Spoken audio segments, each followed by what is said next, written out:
You are listening to Inspired Caring with Michelle Magner, episode number 170.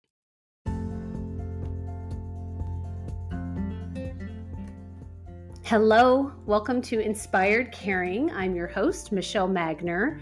If you are caring for an older family member, this is the podcast for you. Each week, I bring insight, tips, inspiration, and strategies to help you care for the people that you love without losing yourself along the way. Having cared for both of my grandmothers, I've helped manage everything from hospital stays, households full of belongings, to navigating senior living and end-of-life care. And I've worked in senior living as a result of that experience, serving my residents and their families as they've been on this journey too. Thank you for joining me today, and I hope you enjoy this episode of Inspired Caring.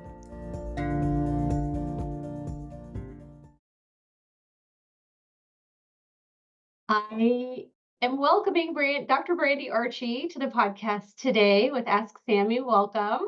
Thanks for having me. I'm so excited to be here. I am delighted to have you. We are twinning right now. Yes, we are. You've even got glasses, though.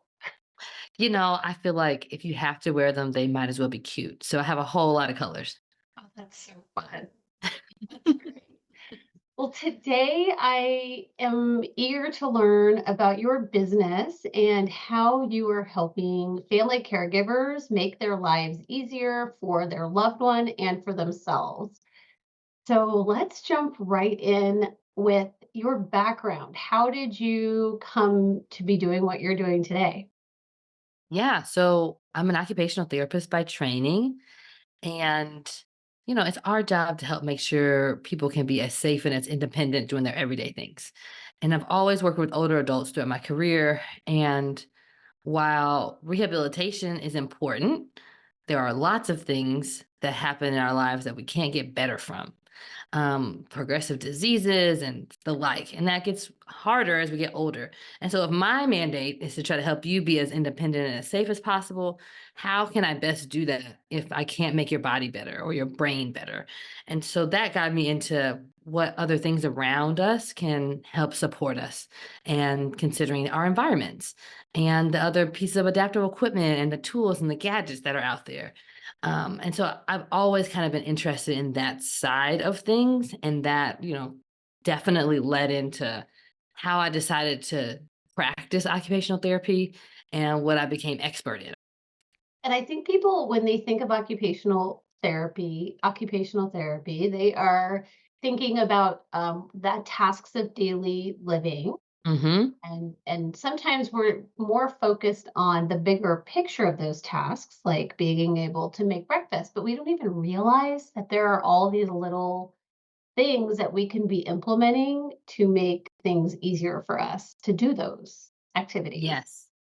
I think one of the things that caregivers sometimes don't think about, I think they think a lot about getting the job done, right? And so maybe getting the job done means I'll do the cooking and I'll just bring some food over for mom.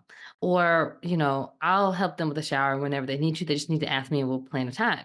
And yes, that is a way to get a job done. I'm not against it. But um, allowing people the opportunity to decide how they want to deal with that, I think is really important.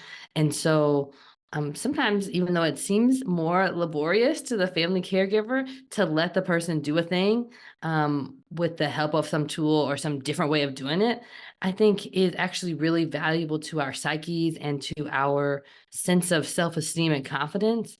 And so that's why I think it's so important to know all your options, I guess is what I'm saying. Yes, I we need a sense of purpose at every Hmm. age and phase of life, at Yep, every skill set or ability level. So really maintaining that sense of purpose is so important. totally. I feel like time is one of the biggest things that we struggle with as family caregivers. Back to your point of like, it's just easier for me to cook the meal and then present the plate. Maybe we should Hmm. talk about time a little bit. Yeah. I like to think of it in a bigger scope. Instead of thinking about how much time does it take to do this task, how much time do I have to devote to doing to making sure my loved one is taken care of. And so, sure, maybe it's a lot faster for me to cook a meal for them and just bring it over or just do it and, be there, maybe sit and eat with them. But if I can support them in a way that allows them to do it for themselves, then maybe I can go do the laundry, or maybe I can, feed the dog or do some other thing that they don't find as much purpose in, and don't care if you just do, and gives them the time to do that. And so I think there's always more than one way to go about something. And like I guess the underscoring the bottom line or thing that I want to highlight the most is that as much as you can do to allow that sense of purpose to flourish, the better the whole outcome is.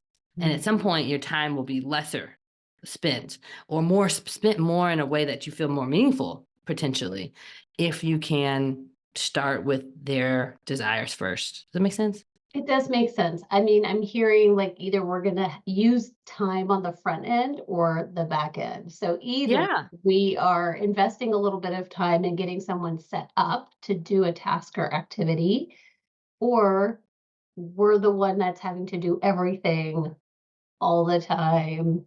Yes. Yeah. Yes, exactly that. That's exactly what it is. You're going to spend time regardless if Well, you're already a caregiver, right? And so how can we spend that time most meaningfully to both parties? Because, one thing that I hear a lot from people is like, oh, I didn't realize how much of a doer I was being, and I wasn't being a daughter. Right. And now that they are able to take their own shower when they get ready, I don't come over and help them do that. I still come over and I still spend that same amount of time there, but we sit and chat or we listen to the news or whatever the other thing is so that you can still maintain that role too. doer, not a daughter. Hmm. That's powerful. That's really powerful. So when we think about the different activities of daily living, and what does that mean? Like, what are we actually talking about there? Sure. Um, Just like occupational therapy is not well defined. It's like anything that you want to spend your time doing. So our classic ones are bathing and dressing and feeding ourselves, and getting on off the toilet or doing some kind of toileting. Those are the things that we gotta do regularly.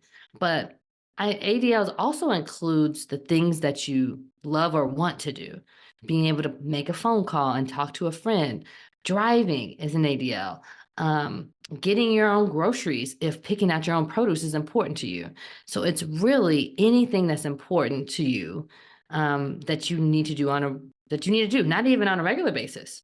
And so it's very broad. So it could be like gardening, filling the Absolutely. bird feeder. Yes. Bird And watching, crocheting, like it could be watching TV. One of the daily activities of daily living that people end up doing for the longest is being able to watch TV. And so if our vision changes and that's not as enjoyable anymore, that could be a real problem, even though it feels like, oh, it's just watching TV. yes, that's landing with me. What are some of the tools that people can use to help make some of these tasks or activities easier for them? Are there like some standout top 3 to 5 things? Or how do you determine what you're gonna pull through to implement? That's a great question because there are hundreds, probably thousands of great things and tools that can help you do these thousands of activities that we might do in our daily life. And so that's completely overwhelming. Yeah. And that's part of why we made Ask Sammy the way we did, so that you could easily filter through that stuff and get down to what you think is most important. Um, and so I guess what I'll say is let's maybe talk about like three top things that everybody's always looking for, and then three unique things that nobody knows about. And so bathrooms are usually our biggest problem area. They're our smallest doorways to get through. We have to go there frequently, and we're naked and wet, and in a hurry when we're in the bathroom. So it's like our highest risk for falls. So we see the need greatest to do things in the bathroom. So those top things would be like a handheld shower head, That seems like a simple and maybe a design choice in some people's homes, but really that's a functional tool that helps you to be able to either help somebody bathe or them bathe themselves more safely while they're sitting, especially. And that leads me to my second one, which is a chair in the shower. Um, there are quite a few reasons why you might want to sit down in the shower, including shaving your legs, or wanting to relax in the shower without being short of breath because we have COPD, and the shower is one of the harder places to be at. Or maybe our balance isn't great. Tons of good reasons for a shower chair, whether it's medical or just relaxation based. And Mhm. so, if you need a shower chair, you should also get a handheld shower head. And then our toilets are low. And that's physically on purpose, I think, originally, because it puts us in a better position to have a bowel movement. But it gets harder and harder to get up from those low seats as things change. And so adding a riser on top of the toilet or replacing the toilet with a comfort height or ADA toilet are some really key and affordable things that you can do to keep the bathroom as safe and independent as possible, because that's the main place we want to be independent at, right? No, Mm. you might be okay with somebody helping you put your coat on, but you really don't want to have somebody help you wipe your butt if you can avoid it, right? Like, And it's one of my goals to be 100 and be able to wipe myself, sounds which sounds kind of ridiculous, but, mhm. it's true. That's a goal. Yes, I think it's an awesome goal. Mhm, And I think the most important thing is that you have the goal. Because if you don't think about it, then you won't do anything to like make sure you can make it there. mhm, And if you do this life right, you're gonna get older. And if you get older, your body's gonna change. It's just like what happens. This is not like news to anybody, but we act like it's news. And so we don't, we're just like surprised that we got to this point. And we can be a little less surprised, we can be a little more prepared. yes, because even just that the of your the 3 things that you've talked about in the shower, there's a lot of arm movement and twisting Yes. is required of those things. Yes. So what are 3 things that people don't know about? Yeah.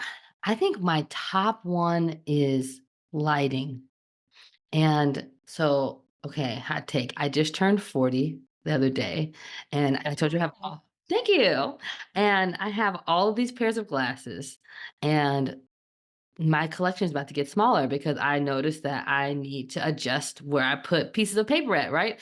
Because in our 40s, all of our vision changes, whether you have glasses now or not. Everybody's does, right? And so as you keep getting older, or even if you don't have a macular degeneration or cataracts or one of those age-related eye diseases, it all changes for us. And so if we can be a little more considerate about how we make choices with our lighting, it can go a long way.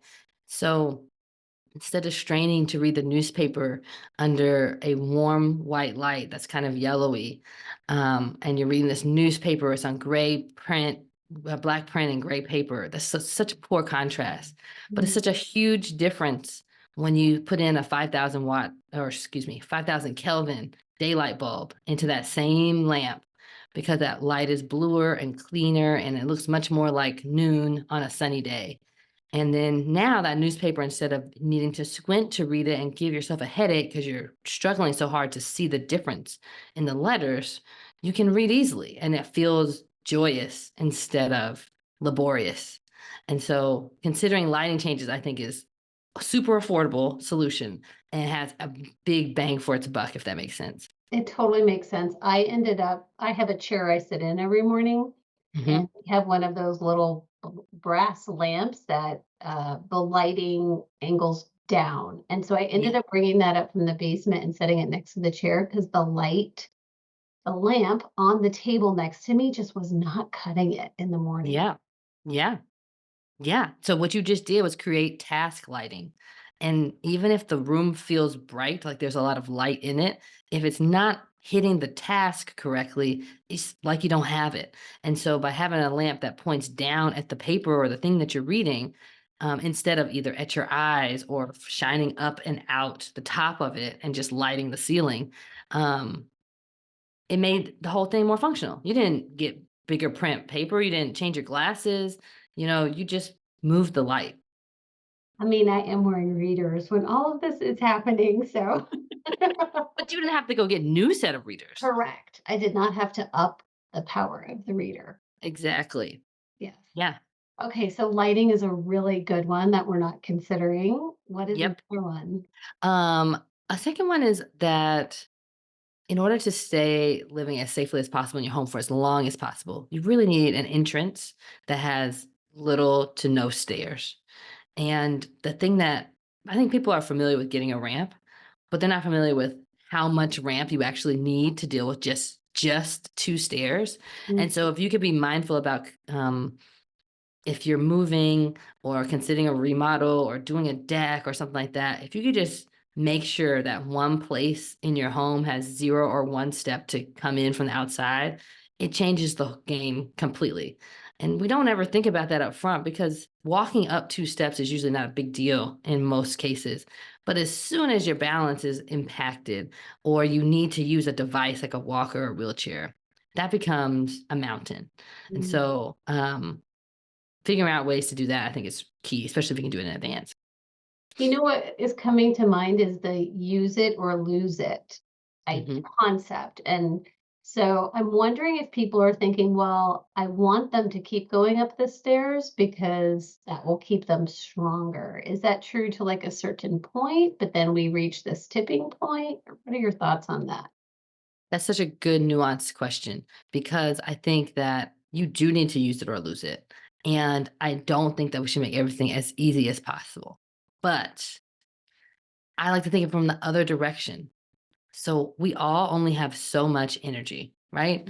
And if my energy bubble is this much and I have to use half of it on getting up, getting to the shower, getting dressed, I'm likely to not use the other half of it on stuff I want to do. I have to conserve it for stuff I need to do, right? Because I know that I'm already spent and I just got up. And so if I can make some of my everyday tasks easier and that allows me to go do more activities that I want to do, my quality of life is better and I'm probably actually moving more, right? Like I hate cardio, but I used to play basketball and the way I get cardio is by doing a shooting workout. I will run so much more and so much faster by playing basketball than I ever will on a treadmill. And so it's the same thing with our activities. I don't wanna sit and do OT exercises for my arms and shoulder strength, but if I feel good enough, I might go to the store and then I'm gonna be reaching for stuff on the shelves. Do you see what I'm saying? So I think that the thought process is more like make some everyday stuff easier so that we'll do more stuff we wanna do. That totally makes sense. Yes. All right. Do you have another secret tip for us? Oh yeah, third one. Okay, so my third one is offset hinges. And Offset so hinges? yeah, that's my third Okay. one. So widening doorways is a thing that I think people throw out and say, "Oh, yeah, I'll just need to widen my doorway and then I'll be able to get this new walker I have through the bathroom door." And that's actually a construction kind of nightmare because it's really expensive and you might not even be able to do it depending on the structure of your house. And that means what ends up happening is you leave your cane or walker outside the doorway of wherever you can't get through. And now I've just increased my risk for falls. That's why I had to get the walker in the first place, right? Somebody decided that I needed a little extra help. So now I'm in this tight space without great places to hold on to. And I'm just, at risk for something bigger happening. Mm, And I think we don't always go back to the root cause of problems. Like you're going to go to the hospital for that hip fracture, but most people are not going to ask you how you ended up on the floor and what we could have done prior to that. We just know, oh, a fall caused a hip fracture. Well, what could we have done to prevent that fall? And to me, offset hinges is a great tool because it allows the door to sit outside of the doorway. So if you open a door, your doorway that's cut in the wall is, let's say, 30 inches. But the door itself is also taking some of that space up, the thickness of the door. And when you put offset hinges on, it allows, they're kind of angled and it allows that door to actually sit outside the doorway. So you get the full 30 inches. And I know 2 inches doesn't sound like a lot, but that can literally be the difference between going through with the walker and not. And it doesn't cost a lot of money. It's thousands of dollars to do that renovation. It's $20 to replace the hinges. Wow. And that sounds like something, it sounds relatively easy to do. As long as you can, unscrew the hinges that are already there and screw the new ones in, that's it. You just gotta be able to manage the weight of the door in some way, so anybody with a screwdriver and a reach can do it. So where do we get this stuff? Where do we get offset hinges and shower chairs and like Well, selfishly, you should just come to Ask Sammy and get it. so You can find this stuff. let's talk Yeah. about Ask Sammy. Where do we get this stuff? So I talked about a wide variety of things because there are a wide variety of things that are out there, including things that are not really like labeled as accessibility or disability things, like the light bulbs. Um, but you could use it for that purpose. And so what we've done at Ask Sammy is to take all of these different tools and put them onto one place so that if you have a question about how to make something easier to do or more accessible or get back to doing an ADL or activity of daily living that somebody once was doing it, you can just ask Sammy. That's why it's called that. So you can come on, you can use the chat bot. It's called Sammy and ask your question that way. You can use our quiz and get some general recommendations that way, or you can schedule an assessment with an occupational therapist virtually. So then no matter where you are, you can get our eyes on the scenes and we can funnel it and narrow it down for you directly based on your environment and the person's needs and wants. And I really love the virtual OT part of it because so many family caregivers don't live there and Mhm. can be a part of the team by being in on it and hearing the information directly from the occupational therapist so that we can help facilitate that conversation I was talking about at the front. Like, what are the things that are most important to you? And be the mediator. I don't want to call it mediator.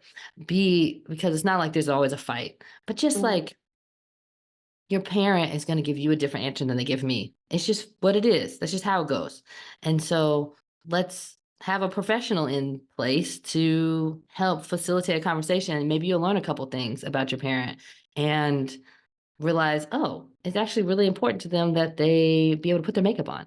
And I'm always rushing them out the house to the doctor's appointment. Maybe we should consider doing that a different way. And that just might make her feel better, you know? And so we try to put all the stuff into one place so that family caregivers can communicate with experts, can communicate with the older adult who needs the thing, and then that the equipment, the resources, and the services can all be found in one place. So even if we don't sell the thing, like fall alert buttons, we're going to give you a link to a place that does and does a great job at it, that we vetted and used. And so we're like, yes, go get this from Silvertree because they're awesome and it's really easy to use.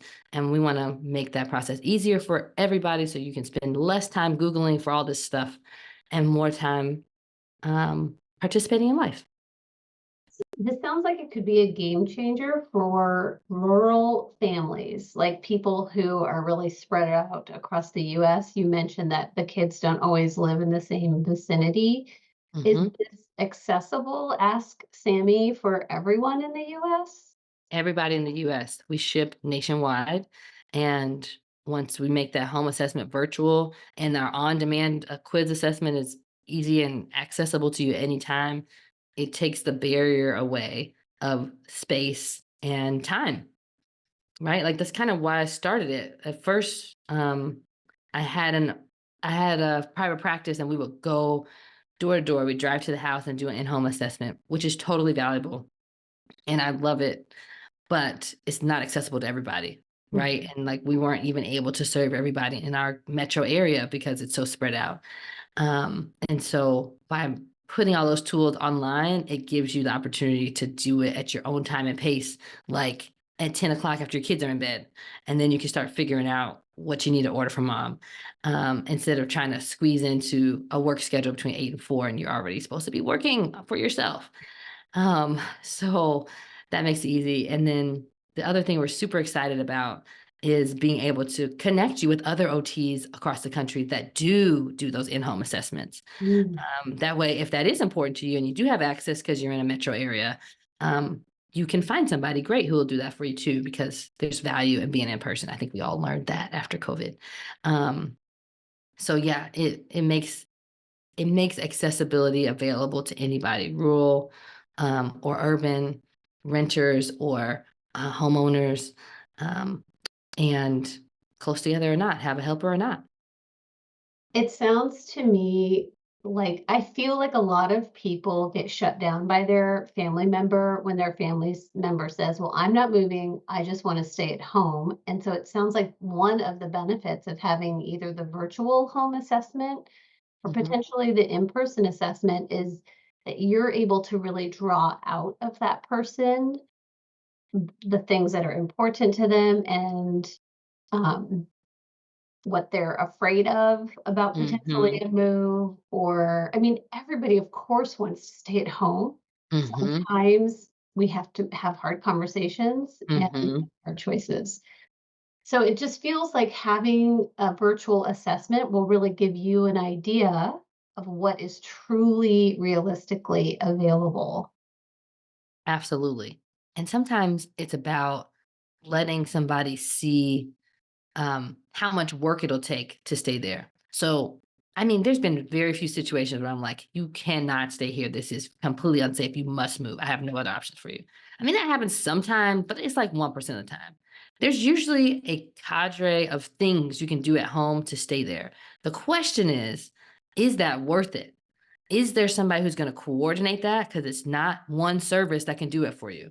You probably need in-home care plus, like, somebody come over and some medication management and some more equipment and some remodeling. Like, it usually requires multiple things, and if that's important and somebody's gonna handle that, then great, do it.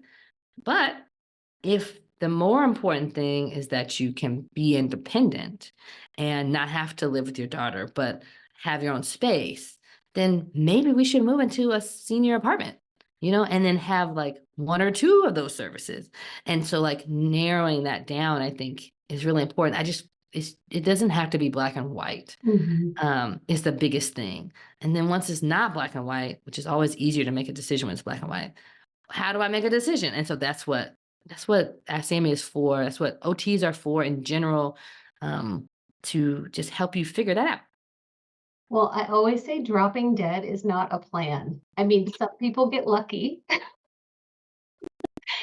I have a podcast episode called Make Plans, Not Promises. So this just feels like such a good part two for that episode Yeah. about like, instead of just promising I'm always going to keep you home, actually go to Ask Sammy, start to go through like, what will that take? Yes. Yeah. And then maybe you can be like, look, mom, we can get X, Y, and Z going now, but if you get to point B and we can't, and this thing happens, it seems like that might be the time in which we need to consider you moving in with me or going to an apartment. And when you're talking about it in the future or in advance, then she can reason that, instead of just having fear and worry because now I can't be here. And what are we going to do? And I don't want to do this. I haven't processed this at all. Like, everybody needs time to process a big thing. You might live in that house for 30 years. And for somebody to just say, oh, we can't be here anymore, just boom, just pack up, that's traumatic, even though it might be the safer thing. And so bringing it up in advance, I think, really smooths things out and then also puts everybody on the same page. Like, hey, long as you can wipe your own butt, you Mhm. can be here. When you can't do that, then we got to make another step, and that's like, okay, that's reasonable. I can understand that. Let me wrap my head around that. Yes, worrying is not planning. No, it's not. Like running, and I think so often where people get caught up is we want the best case scenario and we're imagining the worst case scenarios, and oftentimes we're really landing somewhere in the middle. To your point, there's just a lot of shades of gray here. Hmm. Absolutely. And just like you said, to your point, dropping dead is not a plan. Like, it's not like I'm running my own errands and doing everything on my own and then tomorrow I'm gone. Could that happen? Yes. But most of the time, there's this whole process of things changing and our levels of ability changing. And then what that could be years. And what are we going to do in that interim time? It Mm, can't just be like, it can't be black and white. It's just not. right.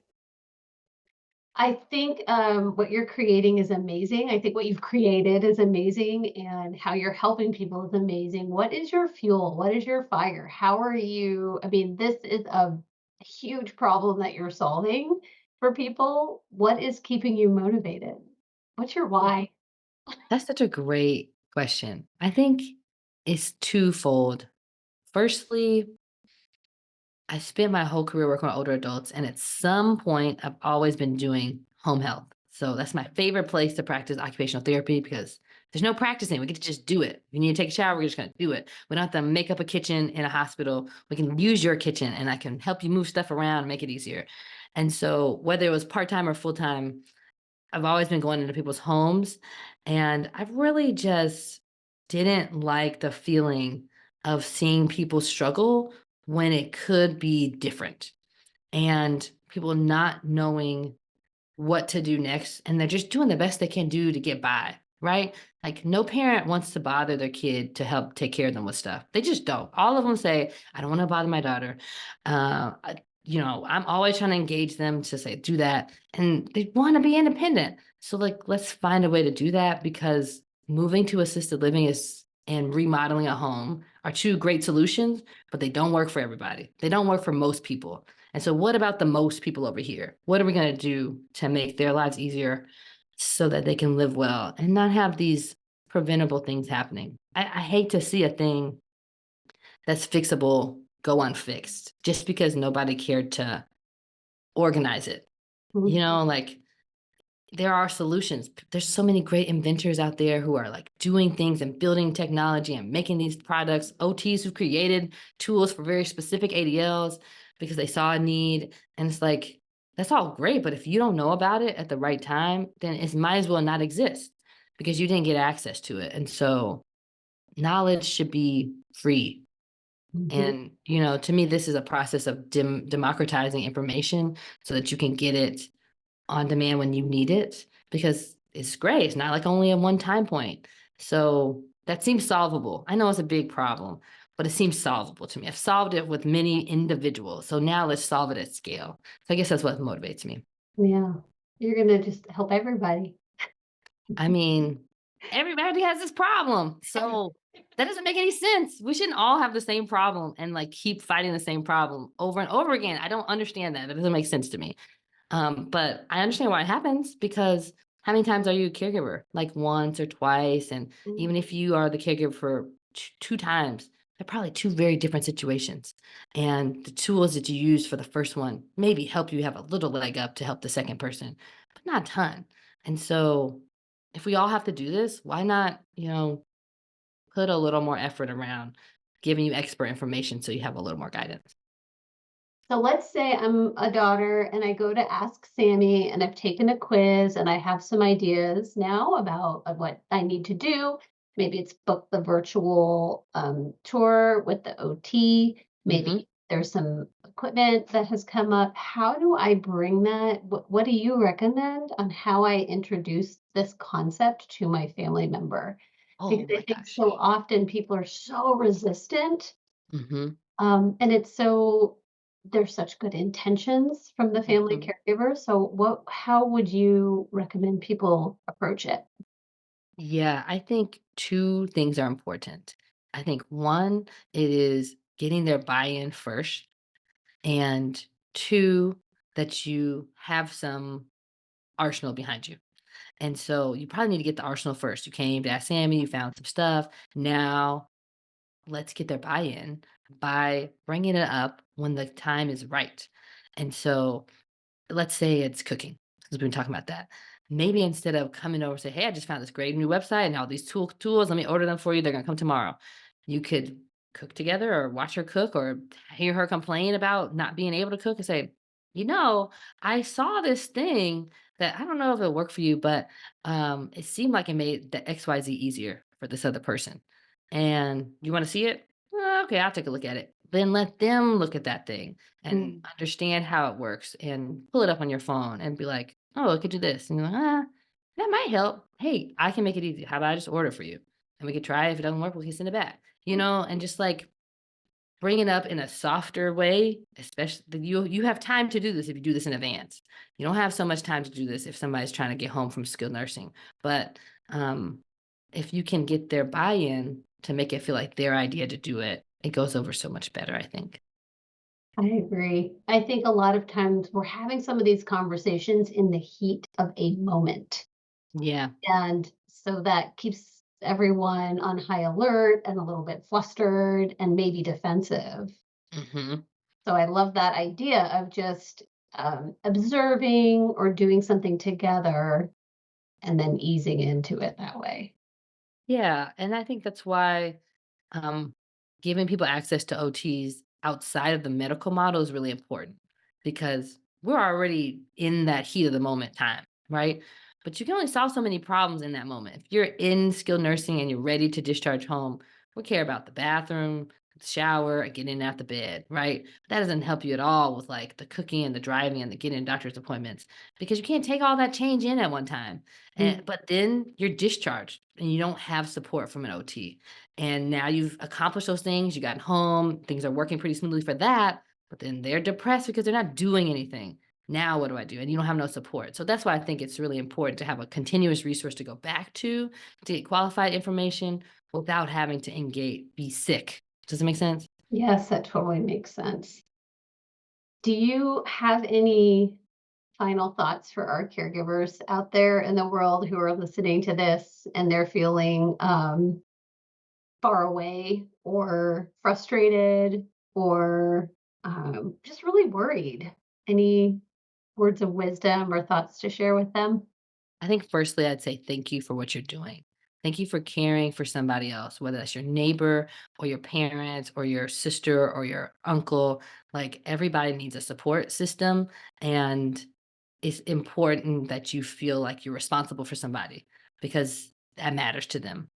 And um, in that same vein, do the things that you need to do in order to support yourself. Because if you are burnt out, if you can't do it anymore, if you hurt your back because you're lifting somebody in a not effective way, then they now have no support system. And that's not what your goal is, right? And so use the tools and resources because there are kind of a lot out there to help you. Use them because they want to help you. And that's not weakness, that's strength to call in the cavalry and get a whole bunch of whatever, string all the support and resources together that you need in order to make this doable for the long term because that person really needs you and they appreciate you being there. As a person who has talked to many thousands of older adults, not in the presence of their family caregivers, the thing I take away the most from that is that the people with support always end up having a better quality of life, even if their situation is more dire. And that relational aspect is so important. And so, um, you know, you're important. Whatever you're doing is important, and please keep doing it. Beautiful. How do we spell Sammy? How do we get to Ask Sammy? Yes. You can spell Sammy, ASKSAMIE, one M and then an I and an E for Ask Sammy. Perfect. And we'll put a link to Ask Sammy in the show notes. And I'm so grateful that you were here with me today. Thank you for joining me. Thanks for having me. I really appreciate it. My pleasure.